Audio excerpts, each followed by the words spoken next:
She whispered my name, and I fell in love again. Rain hammered the streets of Brooklyn like it was trying to wash away every regret I'd ever had. I stood in the doorway of my brownstone, soaked to the bone, chest heaving from the sprint home through the storm. Lightning cracked across the sky, illuminating her silhouette in my living room. Elena Voss, the woman who had shattered my heart 3 years ago without a single word of goodbye. She turned slowly, her green eyes wide with fear and something deeper. Water dripped from her dark hair onto my floor. Her lips parted. "Alex," she whispered, voice trembling like a secret she could no longer keep. That single word hit me harder than the thunder outside. My knees nearly buckled. In that moment, every wall I'd built, every night I'd spent convincing myself I was over her, collapsed. I wanted to pull her into my arms. I wanted to run. Then lightning flashed again, and I saw it, the gun trembling in her shaking hand. Heavy rain sound, intense heartbeat pulsing. The silence that followed her whisper stretched between us like a live wire. I stared at the gun, then back at her face. Elena looked different, thinner, haunted, but still devastatingly beautiful. The same woman I'd fallen madly in love with on a humid Manhattan rooftop 5 years ago. "Elena, put that down," I said, my voice low and steady despite the chaos roaring inside me. She lowered the weapon carefully, setting it on the coffee table with a soft click. "It's not loaded, I swear. I just needed something to make them believe I was dangerous." I closed the door behind me, locking it. Water pooled at my feet. "Who's them, and why the hell are you in my apartment?" She wrapped her arms around herself, shivering in her wet black coat. "My father's old partners, the ones from the import business. Turns out it wasn't just wine and olive oil. When he died last year, they came after me thinking I had access to hidden accounts. Millions, Alex. I've been running ever since." I crossed the room slowly, drawn to her like I always had been. The air felt charged, thick with the scent of rain, jasmine perfume, and years of unresolved pain. When I stopped in front of her, close enough to see the flecks of gold in her exhausted eyes, my heart did that familiar flip it had done since the night we met. We had been electric from the start. She was the brilliant event planner who could turn a simple gathering into magic. I was the restless photographer always chasing the next perfect shot. One drink led to hours of conversation, then stolen kisses under string lights, then nights where time stopped existing. I had proposed 6 months before she vanished. The ring was still in my drawer upstairs. Soft emotional piano, rain gently tapping windows. "Why come to me now?" I asked, fighting the urge to touch her. "You disappeared. No note, no call. I searched for you for months." Tears welled in her eyes. "Because I loved you too much to let them hurt you. They made it clear if I stayed, you'd pay the price. So I left, changed my name, moved around, but I couldn't stay away anymore. Not when they found me again in Seattle 2 weeks ago." Her voice cracked on the last words. I couldn't hold back any longer. I pulled her into my chest, arms wrapping around her trembling frame. She melted against me instantly, her fingers gripping my wet shirt as sobs shook her shoulders. I buried my face in her hair, breathing her in. God, she still fit perfectly. "I never stopped loving you either," I murmured. "Even when I hated you for leaving." We stood like that for what felt like forever, the storm outside mirroring the one inside us. Eventually, I led her to the couch, grabbing towels and a blanket. She changed into one of my old hoodies while I made coffee. The sight of her in my clothes brought back a flood of memories, lazy Sundays. Her laughter echoing through the apartment, the way she'd steal my clothes just to feel closer. As we sat together, knees touching, she told me more. The threats, the sleepless nights, the way she'd drive past my building sometimes just to feel near me. Every word carved deeper into my heart. Romantic music swell. Soft thunder, then came the first real twist. "I wasn't alone when I left," she said quietly, staring into her mug. "I was pregnant, Alex." The room spun. I set my coffee down hard. "Pregnant?" She nodded, tears slipping free. "I found out the week before I disappeared. I was going to tell you that night. But they called. Threatened you directly." I panicked. 2 weeks after I left, the stress was too much. I lost the baby in a cheap hotel room in Chicago, alone. Pain lanced through me, sharp, unexpected, and mixed with a fierce wave of love. I reached for her hands, holding them tight. "We should have faced that together. You didn't have to carry it alone." "I know," she whispered. "I was scared, but being here now, it feels like maybe we can heal." Our fingers intertwined. The touch sent sparks racing up my arm. I leaned in, forehead resting against hers. Her breath mingled with mine. For a moment, the world narrowed to just us. The warmth of her skin, the softness of her sigh, the way her eyes fluttered closed. But peace never lasted long that night. A loud crash came from the fire escape. We both froze. I killed the lights quickly, heart hammering. Elena pressed close to my back as I moved toward the window. A shadow shifted outside. Someone was trying to get in. "Stay low," I breathed. We waited in tense silence. The shadow lingered, then retreated. When the danger passed, we exhaled together. Elena's hand found mine again, in the dark, squeezing hard. The fear mixed with relief created a new kind of intimacy. I turned, pulling her into another embrace. This one was tighter, more desperate. I won't let them take you from me again, I vowed. Tense pause. Distant siren. We talked for hours after that. Vulnerability poured out, my lonely years trying to forget her through work, her quiet nights replaying our memories. Chemistry crackled between every shared glance and lingering touch. When exhaustion finally won, we curled up on the couch together, her head on my chest. Just as sleep started to claim us, her phone buzzed violently on the table. She grabbed it, face going pale. "They're here," she whispered. In the building, adrenaline surged through me.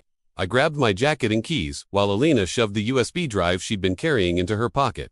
We slipped out the back door into the alley, rain pounding down mercilessly. Her hand stayed locked in mine as we ran, feet splashing through puddles. The city felt alive with threat. Every shadow looked like danger. We ducked into the subway station, hearts racing, and caught the last train heading toward Manhattan. The car was mostly empty. We collapsed into seats at the back, soaked and breathless. Elena leaned her head on my shoulder. I wrapped my arm around her, holding her close like she might vanish again. "Tell me something I don't know about you," I said softly, needing to anchor us in something real. She smiled faintly. "I still have the scarf you bought me in Paris. The red one. I wear it when I miss you most." That memory hit hard. Our weekend trip, 2 years into our relationship. Full of wine, laughter, and promises whispered under the Eiffel Tower lights. I kissed the top of her head. The train rattled on. We talked about the baby again. The what-ifs, the grief we both carried now. It hurt, but sharing it brought us closer. Her fingers traced patterns on my arm, sending shivers through me. The old chemistry was still there, stronger than ever, layered with new depth and pain. Soft, intimate music. Train, rumble. At the next stop, 2 men in dark coats stepped on. They scanned passengers with cold eyes. Elena tensed against me. We kept our heads down, but one started walking our way, recognition dawning on his face. I stood up, shielding her. "Back off." The man smirked. "Elena Voss, or whatever you're calling yourself now. Your father's debts don't disappear just because he did." She rose beside me, voice steady despite everything. "I have nothing for you." Tension thickened the air. The train slowed for the next station. I grabbed her hand and we bolted through the doors as they closed, leaving the men trapped inside. We sprinted up the wet stairs into the night, lungs burning. Our destination, my old photography studio a few blocks away. The building was quiet, almost forgotten. We took the stairs to the 3rd floor, muscles aching. Inside, dust-covered backdrops and old lights greeted us like old friends. Elena locked the door. "I have proof on this drive. Recordings my father made. Names, numbers, everything. I was supposed to hand it to the FBI contact tonight, but I needed to see you first." To make things right, building tension music, I pulled her close in the dim light filtering through dirty windows. Our kiss was urgent this time, full of 3 years of hunger. Her hands roamed my back, mine tangled in her damp hair. We stumbled toward the old couch in the corner, bodies pressed together, passion mixed with tenderness. She whispered my name between kisses, and I felt myself falling deeper, healing old wounds with every touch. But the moment shattered when the building door downstairs crashed open.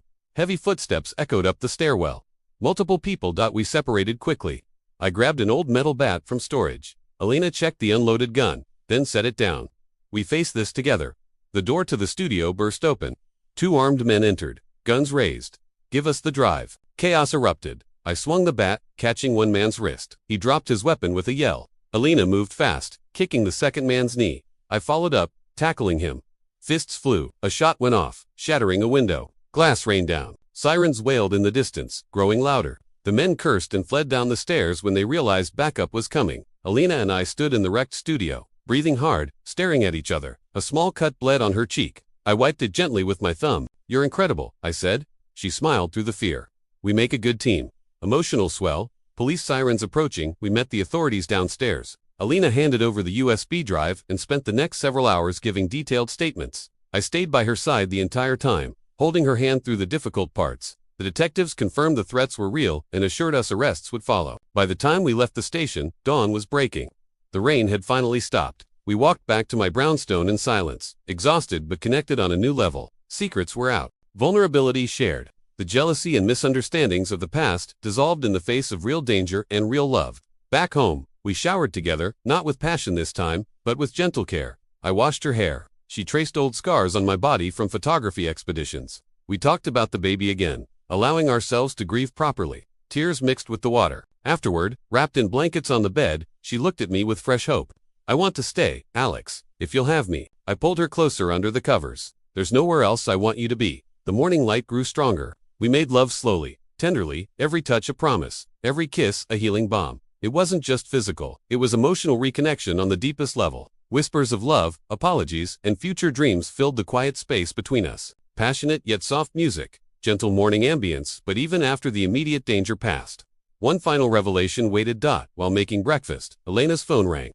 It was the FBI contact. The drive had everything they needed. Arrests were happening across the city. Her father's partners were finished. Relief washed over us like sunlight. We celebrated with simple joy, dancing barefoot in the kitchen to an old playlist, laughing until tears came. The weight of years lifted. Later on the rooftop terrace, overlooking the sparkling city, I dropped to one knee. The same ring from years ago glinted in my hand. Elena Voss, I fell in love with you once. Then again last night when you whispered my name. Will you marry me? For real this time. No more running. She covered her mouth, tears flowing freely. Yes, 1,000 times yes. We kissed as the city woke up around us. It wasn't a perfect fairy tale. Scars remained, grief lingered, but it was ours. Real, deep, hopeful. In the weeks that followed, we rebuilt. She moved in fully. We visited the grave of the child we never got to hold, finding closure together. I took new photos of her, radiant, alive, home. She planned small gatherings again, filling our space with the warmth I'd missed so much. One quiet evening, months later, she whispered my name again as we watched the sunset from our favorite spot. Alex, I turned, smiling. Yeah, I'm pregnant. Joy exploded through me. We held each other tightly, laughing and crying. This time, we'd face everything side by side. Our love story wasn't easy. It was forged in storms, secrets, and second chances. But it was the kind that lasted, the kind worth every heartbreaking twist and breathtaking reunion. Deeply emotional music peaks, then gentle, hopeful fade. As I held her that night, feeling her heartbeat against mine, I knew I'd never take this for granted again. She had whispered my name in the darkest moment, and I had fallen in love all over again, deeper, wiser, and forever. The end.